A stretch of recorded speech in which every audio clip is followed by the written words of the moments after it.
Hello friends, आप सभी का हमारे यूट्यूब चैनल में हार्दिक स्वागत है। फ्रेंड्स, आप कैसे हैं? आई होप आप सभी अच्छे व स्वस्थ होंगे। फ्रेंड्स, डीएलएड थर्ड सेमेस्टर के प्रथम प्रश्न पत्र शैक्षिक मूल्यांकन, क्रियात्मक शोध एवं नवाचार के कुछ महत्वपूर्ण अति लघुत्तरीय प्रश्न हम आपको समझाने वाले हैं, तो वीडियो को लास्ट तक जरूर देखना। अगर आप इस चैनल पर नए हैं, चैनल को सब्सक्राइब करें, वीडियो को लाइक करें और ऐसे ही हमारा सपोर्ट करते रहें। चलिए वीडियो को अब हम शुरू करते हैं। क्रियात्मक शोध को परिभाषित कीजिए। कोरे के अनुसार क्रियात्मक अनुसंधान वह प्रक्रिया है जिसके द्वारा व्यवहारिक कार्यकर्ता, शैक्षिक हेडमास्टर, व्यवस्थापक, निरीक्षक आदि मनोवैज्ञानिक ढंग से अपनी समस्याओं का अध्ययन, अपने निर्णय और क्रियाओं में निर्देशन, सुधार और मूल्यांकन करते हैं। एनसीईआरटी के अनुसार मूल्यांकन की परिभाषा लिखिए। एनसीईआरटी के अनुसार शैक्षिक मूल्यांकन वह प्रक्रिया है जिसके द्वारा यह ज्ञात किया जाता है कि उद्देश्य किस सीमा तक प्राप्त किए गए हैं, कक्षा में दिए गए अधिकतम अनुभव कहाँ तक प्रभावशाली सिद्ध हुए हैं और कहाँ तक शिक्षा के उद्देश्य पूर्ण किए गए हैं। सामुदायिक सहभागिता से क्या तात्पर्य है? सामुदायिक सहभागिता का अर्थ विद्यालयों की योजनाओं और प्रबंधन में माता पिता और समुदाय के सदस्यों की सहभागिता है। विश्वसनीयता को परिभाषित कीजिए। विश्वसनीयता का अर्थ है भरोसा, स्थिरता, संगति, भविष्यवाणी, परिशुद्धता। सतत एवं व्यापक मूल्यांकन से क्या आशय है? सतत मूल्यांकन के अंतर्गत छात्रों के शैक्षिक कौशलों की जांच प्रतिमाह या तिथिवार की जाती है। व्यापक मूल्यांकन में बालकों के विभिन्न पक्षों का मूल्यांकन किया जाता है। एक उत्तम परीक्षण की दो विशेषताएं लिखिए। वैधता और विश्वसनीयता। एक उत्तम परीक्षण की दो विशेषताएं बताइए। वैधता और विश्वसनीयता। चलिए आगे देखते हैं। निर्माणात्मक एवं योगात्मक मूल्यांकन के दो अंतर लिखिए। मूल्यांकन की प्रकृति विकासात्मक होती है तथा योगात्मक मूल्यांकन की प्रकृति अंतिम होती है। निर्माणात्मक मूल्यांकन का उद्देश्य छात्रों की शिक्षा में सुधार करना होता है और योगात्मक मूल्यांकन का उद्देश्य छात्रों की उपलब्धि का मूल्यांकन करना होता है। मापन एवं परीक्षण में कोई एक अंतर बताइए। मापन का संबंध भौतिक गुणों से होता है जबकि परीक्षण का संबंध मानसिक तथा मनोवैज्ञानिक गुणों से होता है। ब्लूम के अनुसार मूल्यांकन के उद्देश्यों का वर्गीकरण कीजिए। ज्ञानात्मक, भावात्मक और क्रियात्मक। मापन के 4 स्तरों के नाम लिखिए। नामित स्तर, क्रमित स्तर, अंतरित स्तर और आनुपातिक स्तर। मांसपेशियों एवं आंगिक गतिविधियां मूल्यांकन के किस पक्ष से संबंधित हैं? मांसपेशियां एवं आंगिक गतिविधियां मूल्यांकन के किस पक्ष से संबंधित हैं? कौशलात्मक पक्ष से। मूल्यांकन का लक्ष्य स्पष्ट कीजिए। मूल्यांकन का लक्ष्य पृष्ठपोषण, अभिप्रेरणा, अधिगम्य वृद्धि, शिक्षण की गुणवत्ता बढ़ाना, वर्गीकरण, चयन, निर्देशन में मदद देना आदि है। उपचारात्मक शिक्षण क्या है? छात्रों की त्रुटियों का ज्ञान होने पर उन्हें दूर करने हेतु दिए जाने वाला शिक्षण उपचारात्मक शिक्षण कहलाता है। क्रियात्मक शोध के चरण प्रदत्त विश्लेषण से आपका क्या आशय है? क्रियात्मक शोध के चरण प्रदत्त विश्लेषण में शोधकर्ता निम्न प्रकार से विश्लेषण करता है। शोध से पूर्व की स्थिति, शोध के बाद की स्थिति। उपर्युक्त दोनों स्थितियों का तुलनात्मक अध्ययन करने पर यह ज्ञात होता है कि समस्या का समाधान कहाँ तक हुआ है। अवलोकन क्या है? सबसे महत्वपूर्ण प्रश्न है, अवलोकन क्या है? अवलोकन क्रियात्मक शोध का एक उपकरण है जिसके अंतर्गत शोधकर्ता समस्या के बारे में जानकारी प्राप्त करता है। समस्या से संबंधित विभिन्न स्थितियों की जानकारी विभिन्न माध्यमों से प्राप्त करना अवलोकन है। प्रश्नावली से आप क्या समझते हैं? प्रश्नावली क्रियात्मक शोध का उपकरण है। शोधकर्ता समस्या के समाधान हेतु स्रोत से विभिन्न जानकारी प्रश्न कर प्राप्त करता है। सतत तथा व्यापक मूल्यांकन कब लागू हुआ? सतत तथा व्यापक मूल्यांकन 2009 में लागू हुआ था। चलिए आगे देखते हैं। युग्म मूल्यांकन से क्या समझते हैं? युग्म मूल्यांकन से जोड़ा बनाने वाले प्रश्न आते हैं। इसमें दो समूहों में शब्द जोड़े में दिए रहते हैं। बच्चों से सही जोड़े बनवाए जाते हैं। क्रियात्मक शोध का अंतिम चरण बताइए। क्रियात्मक शोध का अंतिम चरण निष्कर्ष होता है। साक्षात्कार से क्या आशय है? यह क्रियात्मक शोध का एक उपकरण है। यह एक प्रकार की मौखिक प्रश्नावली है। इस विधि में शोधकर्ता एवं साक्षात्कारदाता आमने सामने बैठकर जानकारी का आदान प्रदान करते हैं। न्यायादर्श सैंपल की विशेषताएं बताइए। न्यायादर्श का आकार पर्याप्त होना चाहिए। न्यायादर्श का चयन इस प्रकार किया जाता है कि वह जनसंख्या का प्रतिनिधित्व करे, वरना इससे प्राप्त परिणाम भ्रामक होते हैं। मूल्यांकन में ग्रेडिंग सिस्टम स्पष्ट करें। जिस प्रकार बच्चों के शैक्षिक मूल्यांकन के बाद उन्हें श्रेणी प्रदान की जाती है, उसी प्रकार विद्यालयों में बच्चों के शैक्षिक संप्राप्ति स्तर के मापन के आधार पर विद्यालय की ग्रेडिंग दी जाती है। विद्यालय की ग्रेडिंग सिस्टम के बिंदु: भौतिक प्रवेश 5 अंक, सामुदायिक सहभागिता 5 अंक, नामांकन एवं उपस्थिति 15 अंक, शिक्षण का स्तर 20 अंक, सत्र परीक्षा के आधार पर 55, छात्रों का शैक्षिक स्तर 100। छात्र प्रोफाइल क्या है? सबसे महत्वपूर्ण प्रश्न है छात्र प्रोफाइल क्या है? छात्र प्रोफाइल वह अभिलेख है जिसके माध्यम से बच्चों की प्रगति, विद्यालय के वातावरण से उनका समायोजन, उसके विकास की गति तथा दिशा का ज्ञान उपलब्ध होता है।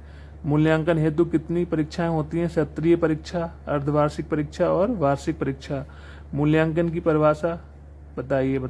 मूल्यांकन वह प्रक्रिया है जिसके द्वारा यह निर्णय करते हैं कि शिक्षण लक्ष्यों को प्राप्त किया जा रहा है अथवा नहीं। चलिए आगे देखते हैं।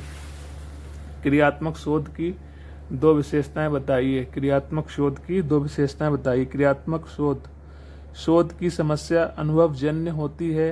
यह शोध संस्था के सामान्य वातावरण में बिना किसी नियंत्रित परिस्थिति को उत्पन्न किए पूरा किया जाता है। नवाचार से आप क्या समझते हैं? नवाचार किसी नवीन कार्य को करना या किसी कार्य को नए ढंग से करना है। आज शिक्षा से संबंधित विभिन्न क्षेत्रों में नवाचार को महत्व दिया जा रहा है। क्रियात्मक शोध को स्पष्ट कीजिए। क्रियात्मक शोध का एक व्यावहारिक रूप है। क्रियात्मक शोध का एक व्यावहारिक रूप है जिसमें विद्यालय से संबंधित लोगों द्वारा अनुभव की जाने वाली समस्याओं के वैज्ञानिक ढंग से समाधान का प्रयास खुद उनके द्वारा किया जाता है। अच्छे प्रश्नों की विशेषताएं बताइए। अच्छे प्रश्नों की प्रमुख विशेषताएं निम्न हैं। प्रश्न की शब्दावली संक्षिप्त हो, उसकी भाषा पुस्तक की भाषा से पृथक हो, वह विचारोत्तेजक हो, प्रश्न दुविधा न उत्पन्न करें, प्रश्न छात्र के मानसिक विकास के अनुरूप हों, उनमें क्रमबद्धता हो इत्यादि। परिकल्पना क्या है? शोध की विशिष्ट समस्या का प्रस्तावित उत्तर। शोध की विशिष्ट समस्या का प्रस्तावित उत्तर परिकल्पना है।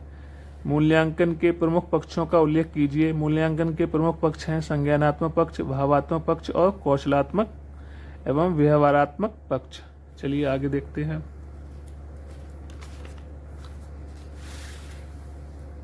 क्रियात्मक शोध की क्या आवश्यकता है? विद्यालय में विभिन्न समस्याओं के त्वरित समाधान, उसके सामान्य परिस्थितियों के अंतर्गत विद्यालय से संबंधित लोगों द्वारा करने के लिए क्रियात्मक शोध की आवश्यकता है। मूल्यांकन के भावात्मक पक्ष को बताइए। मूल्यांकन के भावात्मक पक्ष से तात्पर्य छात्रों के भावों, रुचियों, दृष्टिकोणों, मूल्यों, मनोवृत्तियों, अभिवृत्तियों आदि का मूल्यांकन करना है। सतत मूल्यांकन का आशय बताइए। सतत मूल्यांकन से आशय उस मूल्यांकन से है जो सीखने सिखाने के साथ साथ चलता रहता है, जिससे छात्र के अनुभवों और व्यवहार में होने वाले परिवर्तन का लगातार मूल्यांकन होता रहता है।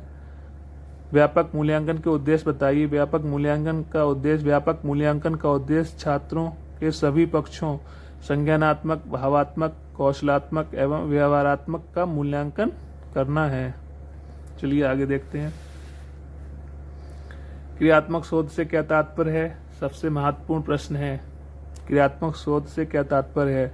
क्रियात्मक शोध से आशय व्यावहारिक शोध है जिसमें विद्यालय से संबंधी लोगों द्वारा अनुभव की जाने वाली समस्याओं के वैज्ञानिक ढंग से हल करने के प्रयास स्वयं उनके द्वारा किया जाता है, तो उसको क्या बोलते हैं? क्रियात्मक शोध। विद्यालय में समस्याएं उत्पन्न हो जाती हैं तो विद्यालय के संबंधित लोग द्वारा उसको वैज्ञानिक ढंग से अगर समस्या का हल निकालते हैं वैज्ञानिक ढंग से, तो इसी को हम क्रियात्मक शोध कहते हैं। तो आपको ये समझना है क्रियात्मक शोध किसे कहते हैं। जैसे विद्यालय में कोई समस्या उत्पन्न हो जाती है तो उसका समाधान वैज्ञानिक ढंग से विद्यालय के लोग विद्यालय से संबंधी लोग उस समस्या का समाधान अपने वैज्ञानिक ढंग से स्वयं निकालते हैं, तो उसको बोलते हैं क्रियात्मक शोध। तो सबसे ज्यादा ही महत्वपूर्ण प्रश्न है क्रियात्मक शोध। चलिए आगे देखते हैं। क्रियात्मक शोध के चरण बताइए। क्रियात्मक शोध के चरण बताइए। समस्या का चयन, समस्या को परिभाषित करना, समस्या सीमांकन, समस्या के संभावित कारणों का पता लगाना तथा कारणों का विश्लेषण, क्रियात्मक परिकल्पना निर्माण, अभिकल्प निर्माण एवं उपकरणों का विकास, विश्लेषण तथा निष्कर्ष। सतत एवं व्यापक मूल्यांकन किसके द्वारा शुरू किया गया? सतत तथा व्यापक मूल्यांकन भारत के केंद्रीय माध्यमिक शिक्षा बोर्ड द्वारा शुरू किया गया। निबंधात्मक परीक्षा के प्रकार बताइए। निबंधात्मक परीक्षा दो प्रकार की होती है, लघु उत्तरीय प्रश्न और दीर्घ उत्तरीय प्रश्न। चलिए आगे देखते हैं।